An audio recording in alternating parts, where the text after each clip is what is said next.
ओम शांति। 30 अप्रैल 2025 की साकार मुरली से होमवर्क। आज की मुरली से हम लक्ष्य लेंगे विजय माला में आने के लिए डबल अहिंसक बन संपूर्ण निर्विकारी बनने का पुरुषार्थ करना है।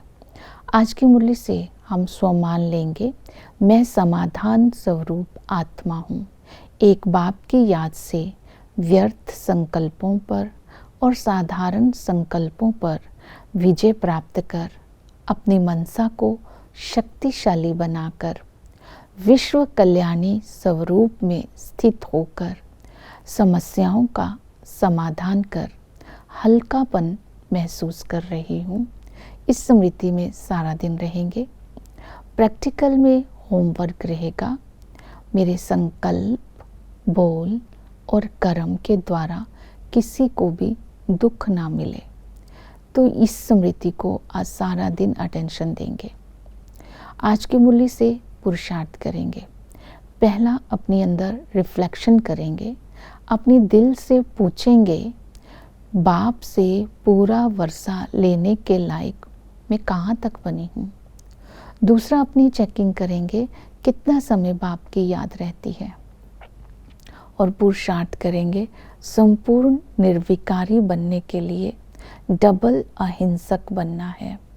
बाबा ने कहा बाप की श्रीमत पर चल, श्री कृष्ण की गोद लेनी है। इस लक्ष्य को बुद्धि में रखना है।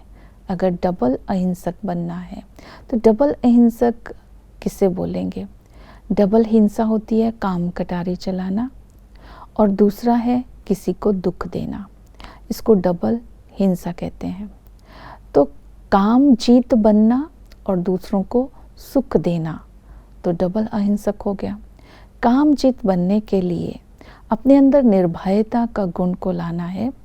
ना हम किसी के लिए प्रॉब्लम बनेंगे, ना किसी प्रॉब्लम में हम डगमग होंगे। दूसरा, बाबा को सदा कंबाइंड रूप में साथ रखेंगे। साथ चलना है, साथ रहना है, साथ खाना है। इस वायदे को इस संगम पर हम पूरा करेंगे तो संग का रंग लगेगा तो आत्मा सारी कामनाएं पूरी हो जाएगी और पवित्रता की धारणा हो जाएगी। और किसी को दुख नहीं देना तो बाबा की ये श्रीमत बुद्धि में रखेंगे, hear no evil, see no evil, talk no evil, do no evil, think no evil. अर्थात जब हम कर्म इंद्रियों को श्रीमत परमाण चलाएंगे तो हमसे किसी को दुख नहीं मिलेगा। तो ये श्रीमत आज अटेंशन में रखेंगे। दूसरा है समर्पणमयता। तो बाबा ने कहा अपना सब कुछ नई दुनिया के लिए ट्रांसफ़र कर दो, सब कुछ मुझे दे दो। बाबा ने कहा अगर तुम सब कुछ मुझे दे देते हो तो नई दुनिया की बादशाही मैं तुम्हें दे देता हूँ। वास्तव में मैं अभोक्ता हूँ, मैं दाता हूँ, कुछ लेता नहीं हूँ, लेकिन तुम्हें 21 जन्मों के लिए बादशाह बना देता हूँ।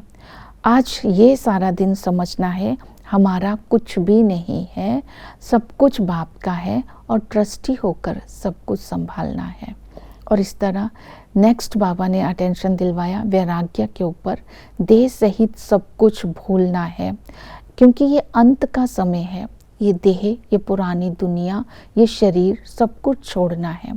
तो एक बाप को ही याद करना है क्योंकि बाप से हम 21 जन्मों के लिए भरतू हाथ बन करके जाएंगे, भर करके जाएंगे। दुनिया में तो कहते हैं कि अंत समय कुछ भी साथ नहीं ले जाएंगे, खाली हाथ जाएंगे। लेकिन हम जब बाप का बन जाते हैं, अपने कर्मों को श्रेष्ठ बना लेते हैं, योग बल जमा कर लेते हैं, तो हम अपना भाग्य अपने साथ लेकर जाते हैं, वो भी 21 जन्मों के लिए।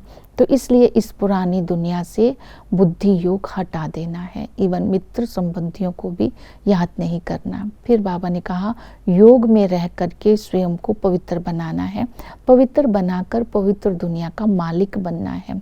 तो अंत समय कोई भी मित्र संबंधी याद ना आए, ऐसी प्रैक्टिस करनी है। तो उस पिता के संबंध से याद करने के लिए पिता की महिमा को सारा दिन बुद्धि में रखना है।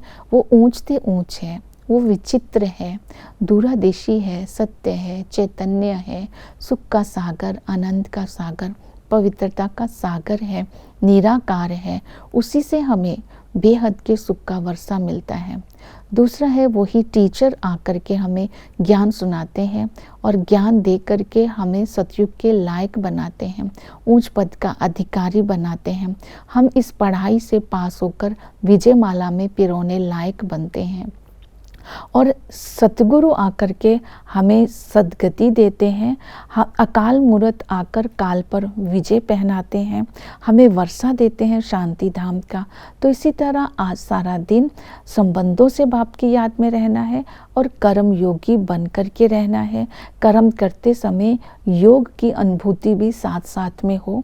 बाबा ने कहा, घूमो फिरो कहीं भी जाओ लेकिन बाप की याद में रहो। तो कर्म योगी बन करके आज सारा दिन कर्म करने हैं, बाबा से संबंधों का अनुभव करते रहना है। तो इस तरह आज बाबा की याद से अपने आप को संपूर्ण पवित्र बनाकर भविष्य वर्ष का अधिकारी बनने का पुरुषार्थ करना है। ओम शांति।